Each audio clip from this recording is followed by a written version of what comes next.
Yeah, hello, hi guys. I'm doing uh, a quick review of professional tennis player Hamad Medjedovic. Watched him last night against Alex de Minaur. I liked a lot of what I saw about Hamad's game. Very talented, great striker of the ball, physically, very powerful. Big guy, 6'2", 86, maybe 90 kilos. I mean, he's in that range where he could be a heavyweight in boxing or the UFC, but he can move. Like he can move around the court very well for his size, which I think is uh, have a lot of prowess on the court. That size, like the guys that Alcaraz and Sinner can hit a lot of power, but this guy's in a positive way a tank. Like he's an absolute unit, but he's very mobile. I think he can improve on that. I think he should keep working on his speed and his agility. Obviously, we'll have different body types, mesomorph and all that kind of stuff. Um, but he's got lot of power in his legs. He can just such a clean strike with the ball. Like he can just smack a ball around for fun, and so really like watching him. I think there's so much more from him to come. I often see potential in people. I see huge potential in his game, and so I'd like to help him. This is a open invitation to you, Hamad, um, for me to help you with your game, or what will help you in a way that will bear fruit on the tennis court, um, but also in your life in general. But certainly the aim is tennis court. I mean, tennis is so unique and it's such a mental game. You're out there on your own. Yeah, you've got your fans in the box and supporters in the box, but it's you with your own thoughts. So it's a very mental game, um, very mental game.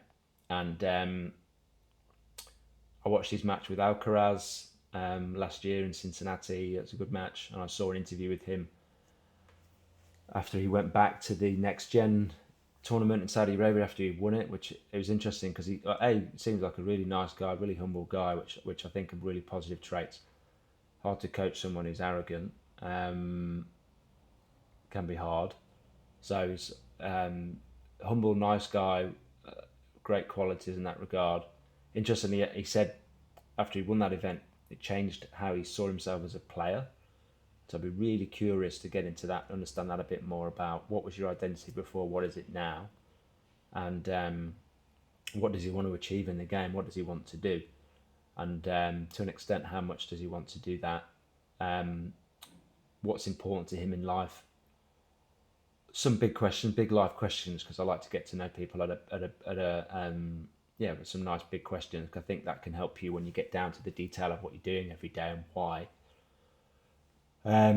He might say, "Look, what I want to do is create opportunities for people like me when I was a kid and give them something like that." And so the why, why is he playing tennis and why does he want to win? That driver, if you like, is different for everybody.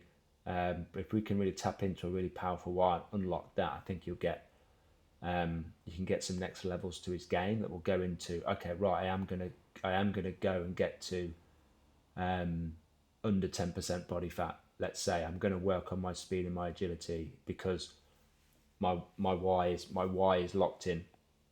My big powerful why, big beautiful powerful why is locked in. I think that's super important. So yeah, interesting to see what he thinks about his identity, that self construct as a tennis player. Um, he's in the top. He's in where he'd be right now, but in the top 50. He's climbing. He's 22, um, and everyone develops at different stages and stuff like that. So got plenty of years left in him, and I really like his game. If I was what I would want to do when I watched the Demon match yesterday, I'd be keen to. What I would want to understand with him is watch the game back and ask him what. Just watch it back and ask him to tell me what he's thinking. Try and unlock what he's thinking at certain points in the match because um, uh, behaving your actions, if you like, all flow from what you're thinking between your ears.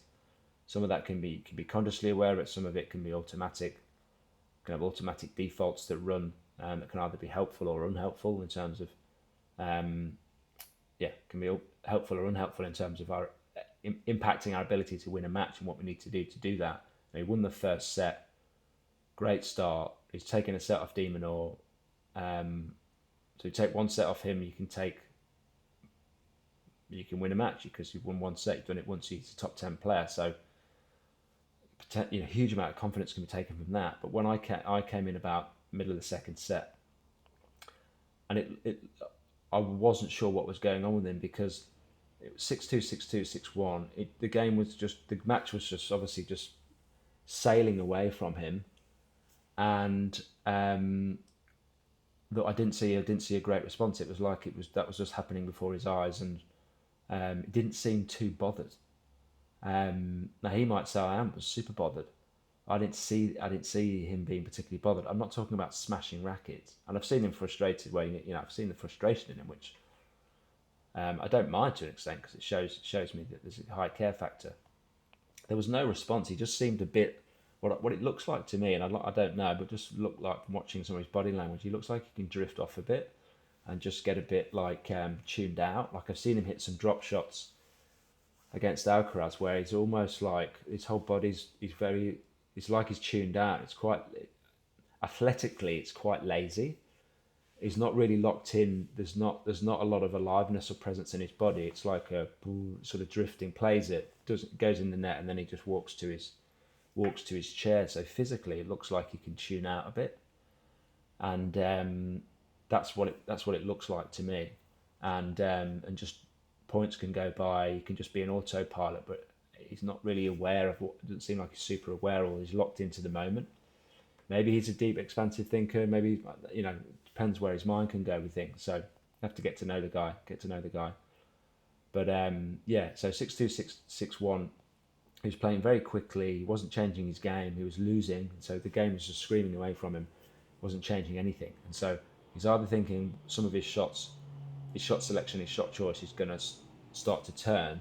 But when you're 6-2, 6-2, and then you lose in the third, that's not happening. And so if you're thinking, all right, we'll just turn in a minute, that's not the pattern. So you need to do something different.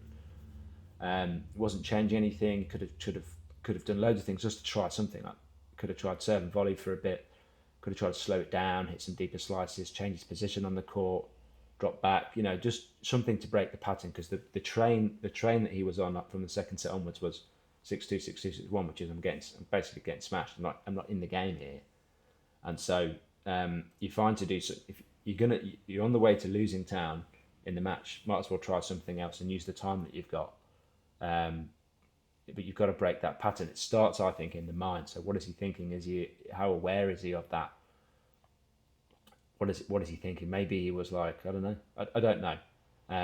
But again, it looked like, looking at his, there was no real response physically from him. Face, noise, body, just seemed like he physically was operating at about 20%, 25% of like the power that's in his body. And so like, I wouldn't have minded if he smashed a racket. I'm not saying he should do that, but or if he wins a big point, let out a roar, like get some power going through that body, because that can bring him back into his body if he's in his mind, and really get him active on the court. So there's nothing, he can be a nicest humble guy, and then he can have a tennis court persona, which is like it's nothing great. There's like really it can be really healthily competitive because it's a battle out there, and then shake hands and be respectful. Like no need to be disrespectful. You can still be a warrior on the court, and a beast on the court, and be super respectful. And so I think that might be something I'd speak to him about, as sort of his on-court persona.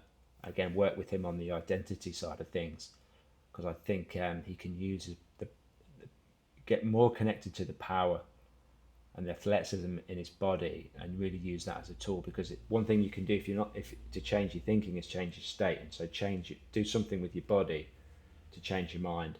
because you can be in a negative loop. Whereas I'm thinking something, my body responds by with body language, and then I'm going down that way. And it looked like he was on that train, and he just kept going. And the game finished, as opposed to, okay, I need to break the pattern that I'm in to try and affect and change the game, because de Minaur's level wasn't dropping, and so de Minaur was in cruise control. It was working for him. Very quick points, very quick service games for Alex. High unforced errors from Medjedovic, like almost twice, nearly three times I think, unforced errors from Medjedovic. So got to look at those aspects of the game if you want to get to the top, or you want to go deep in a slam, which I'm sure he does. I'm sure if you said, would you like to win a slam? Would you like to be in the top? Yeah, I'm sure the answer would be yes, is my assumption. But again, don't know the guy. So, yeah, I'd love to work with Hamad. I like from what I've seen, like his character, like his nature, like his game. And he's got great game, great hands, great power, and yeah, that's it.